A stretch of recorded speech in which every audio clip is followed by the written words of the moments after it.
بسم اللہ الرحمن الرحیم۔ حضرت حوا رضی اللہ تعالی عنہا کی پیدائش اور حضرت آدم و حضرت حوا جنت سے کیوں نکالے گئے۔ دوستوں، حضرت آدم علیہ السلام ایک مدت تک اکیلے زندگی بسر کرتے رہے، مگر اپنی زندگی اور راحت و سکون میں ایک وحشت اور خلا محسوس کرتے رہے تھے، اور ان کی طبیعت اور فطرت میں کسی منست و غمخوار کی یاد نظر آتی تھی۔ چنانچہ اللہ تبارک و تعالی نے حضرت حوا رضی اللہ تعالی عنہا کو پیدا کیا، اور حضرت آدم علیہ السلام اپنا ہمدم اور ساتھی پا کر بہت خوش ہوئے اور دل میں اطمینان محسوس کیا۔ حضرت آدم علیہ السلام و حوا کو اجازت تھی کہ وہ جنت میں رہیں سہیں اور اس کی ہر چیز سے فائدہ اٹھائیں، مگر ایک پیڑ کو نشان زد کر کے بتا دیا گیا کہ اس کو نہ کھائیں بلکہ اس کے پاس تک بھی نہ جائیں۔ اب ابلیس کو ایک موقع ہاتھ آیا اور اس نے حضرت آدم علیہ السلام و حوا رضی اللہ تعالیٰ عنہ کے دل میں یہ وسوسہ ڈالا کہ یہ پیڑ جنت کا پیڑ ہے، اس کا پھل کھانا جنت میں ہمیشہ آرام و سکون اور اللہ تبارک و تعالی کا قرب پانے کی ضمانت دیتا ہے، اور قسمیں کھا کر ان کو بتایا کہ میں تمہارا خیر خواہ ہوں، دشمن نہیں ہوں۔ یہ سن کر حضرت آدم علیہ السلام نے انسانی اور بشری خواص میں سب سے پہلے نسیہ یعنی بھول چوک نے ظہور کیا، اور یہ بھلا بیٹھے کہ اللہ تبارک و تعالیٰ کا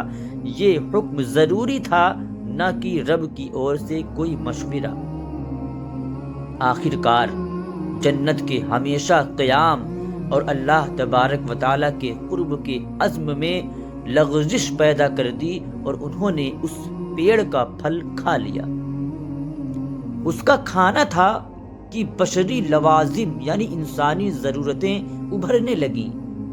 دیکھا تو ننگے ہیں اور لباس سے محروم ہیں۔ جلد جلد آدم و حوا دونوں پتوں سے سطر ڈھانکنے لگے، گویا انسانی تمدن کی یہ شروعات تھی کہ اس نے ڈھانکنے کے لیے سب سے پہلے پتوں کا استعمال کیا۔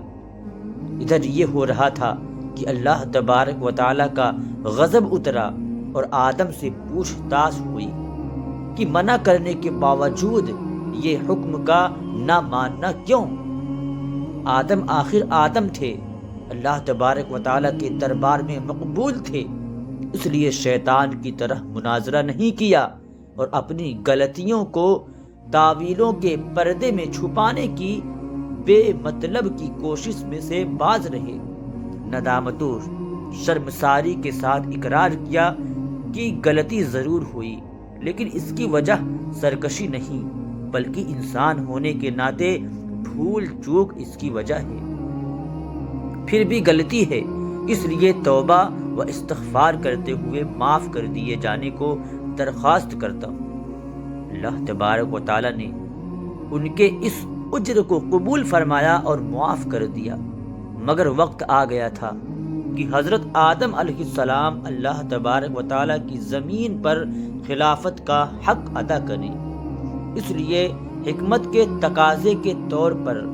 ساتھ ہی یہ فیصلہ سنایا کہ تم کو اور تمہاری اولاد کو ایک طے وقت تک زمین پر قیام کرنا ہوگا، اور تمہارا دشمن ابلیس عداوت کے اپنے تمام سامان کے ساتھ وہاں موجود رہے گا، اور تم کو اس طرح ملکوتی اور تاگنی دو ٹکرانے والی طاقتوں کے درمیان زندگی بسر کرنی ہوگی۔ اس کے باوجود اگر تم اور تمہاری اولاد مخلص اور سچے بندے اور سچے نائب ثابت ہوئے تو تمہارا اصل وطن جنت ہمیشہ کی طرح تمہاری ملکیت میں دے دیا جائے گا۔ اس لیے تم اور حوا یہاں سے جاؤ اور میری زمین پر بسو، اور اپنی مقرر کی ہوئی زندگی تک عبودیت کا حق ادا کرتے رہو، اور اس طرح انسانوں کے باپ اور اللہ تبارک و تعالیٰ کے خلیفہ حضرت آدم علیہ السلام نے جیون ساتھی حضرت حوا رضی اللہ تعالی عنہا کے ساتھ اللہ تبارک و تعالیٰ کی زمین پر قدم رکھے۔ قرآن مجید میں حضرت آدم علیہ السلام کا نام 25 بار 25 آیتوں میں آیا ہے، اور انبیاء علیہ السلام کے تذکروں میں سب سے پہلا تذکرہ ابو البشر یعنی حضرت آدم علیہ السلام کا ہے، جو نیچے لکھی صورتوں میں بیان کیا گیا ہے۔ سورہ بقر، سورہ آراف، سورہ اقرا، کہف اور طٰہٰ میں نام اور صفتوں دونوں کے ساتھ، اور سورہ حجر و صاد میں سے صرف صفتوں کے ذکر کے ساتھ، اور آل عمران، مائدہ اور مریم اور یاسین میں صرف ضمنی طور پر نام لیا گیا ہے۔ یوں تو آدم علیہ السلام کے واقعے میں انگنت نصیحتوں اور مسئلوں کا ذخیرہ موجود ہے، اور ان کا احاطہ اس مقام پر ناممکن ہے، پھر بھی کچھ اہم عبرتوں کی طرف اشارہ کر دینا مناسب معلوم ہوتا ہے۔ نمبر 1، اللہ تبارک و تعالیٰ کی حکمتوں کے بھید انگنت اور بے شمار ہیں، اور یہ ناممکن ہے کہ کوئی ہستی چاہے وہ جتنی ہی اللہ تبارک و تعالیٰ کی بارگاہ میں مقرب ہو، ان تمام بھیدوں کو جان جائے۔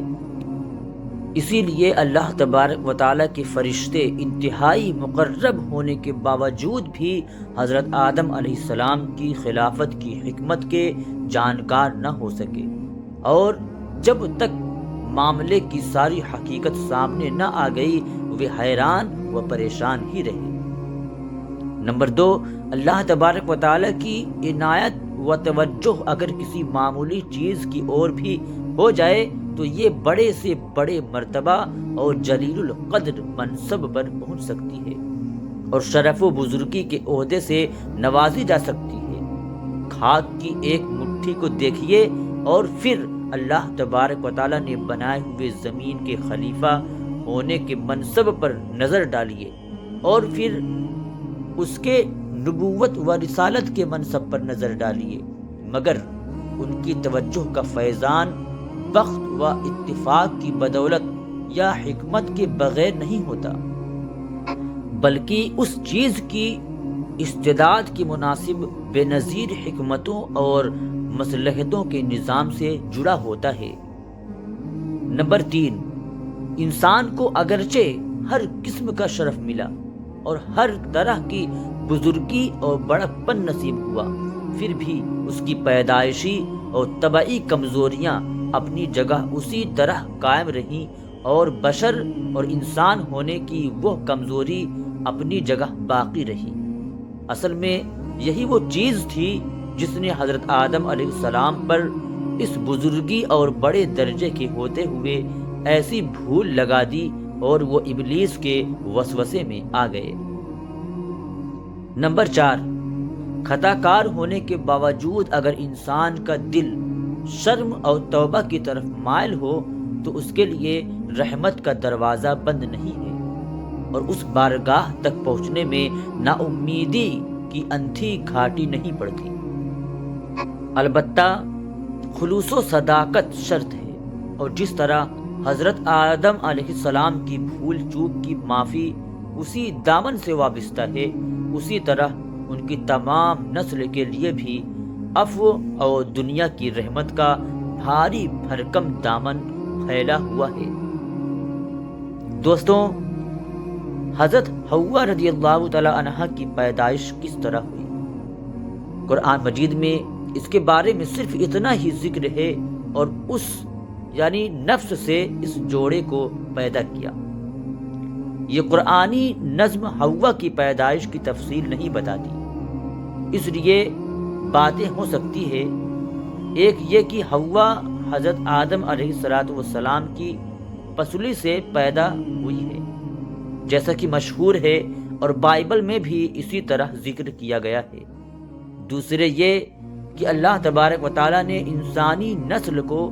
اس طرح پیدا کیا کہ مرد کے ساتھ اسی کی جنس سے ایک دوسری مخلوق بھی بنائی۔ جس کو عورت کہا جاتا ہے اور جو مرد کی جیون ساتھی بنتی ہے۔ جہاں تک پہلی بات کا تعلق ہے تو بخاری و مسلم کی روایتوں میں بھی ضرور آتا ہے کہ عورت پسلی سے پیدا ہوئی ہے۔ اس کا مطلب مشہور تحقیق کرنے والے اور پارخی علامہ قرطبی رحمۃ اللہ علیہ نے یہ بیان کیا ہے کہ اصل میں عورت کی پیدائش کو پسلی سے تشبیہ یعنی اپما دی گئی ہے، یعنی اس کا حال پسلی ہی کی طرح ہے۔ اگر اس کی ٹیڑھ کو سیدھا کرنا چاہو گے تو وہ ٹوٹ جائے گی۔ تو جس طرح پسلی کے تیرچھرے پن کے باوجود اس سے کام لیا جاتا ہے اور اس کی ٹیڑھ کو دور کرنے کی کوشش نہیں کی جاتی، اسی طرح عورتوں کے ساتھ نرمی اور ملائم کا معاملہ کرنا چاہیے، ورنہ سختی کے برتاؤ سے خوشگواری کی جگہ تعلق کے بکھرنے اور ٹوٹنے کی شکل پیدا ہوگی۔ المختصر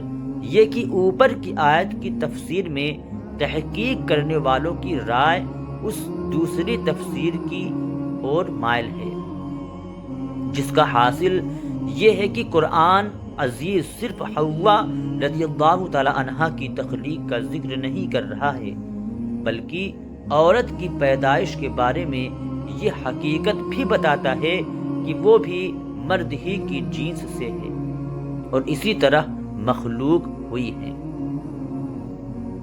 قرآن پاک اور رسول اللہ صلی اللہ علیہ وسلم کی حدیثوں نے جو کچھ ہم کو بتایا ہے اس کا حاصل یہ ہے کہ ہم کو نہ فرشتوں کی تخلیقی حقیقت بتائی گئی ہے اور نہ وہ ہم کو نظر آتے ہیں، البتہ ہمارے لیے یقین و اعتقاد ضروری قرار دیا گیا ہے کہ ہم ان کے وجود کو مان لیں اور ان کو مستقل مخلوق جانیں، اور اسی طرح جن بھی اللہ تبارک و تعالیٰ کی مستقل مخلوق ہیں، جن کی پیدائش کی حقیقت کو ہم پوری طرح نہیں جانتے اور نہ عام انسانی آبادی کی طرح وہ ہم کو نظر نہیں آتے ہیں، لیکن قرآن حکیم نے جو تفصیل اس مخلوق کے بارے میں بتائی ہے وہ ہمارے لیے ضروری قرار دیتی ہے کہ ہم یہ اعتقاد اور یقین رکھیں کہ وہ بھی انسان کی طرح مستقل مخلوق ہیں اور اسی کی طرح شراعت پر چلنے کو مجبور بھی۔ ان میں پیدا کرنے اور بڑھنے کا بھی سلسلہ ہے اور ان میں نیک اور بد بھی ہیں۔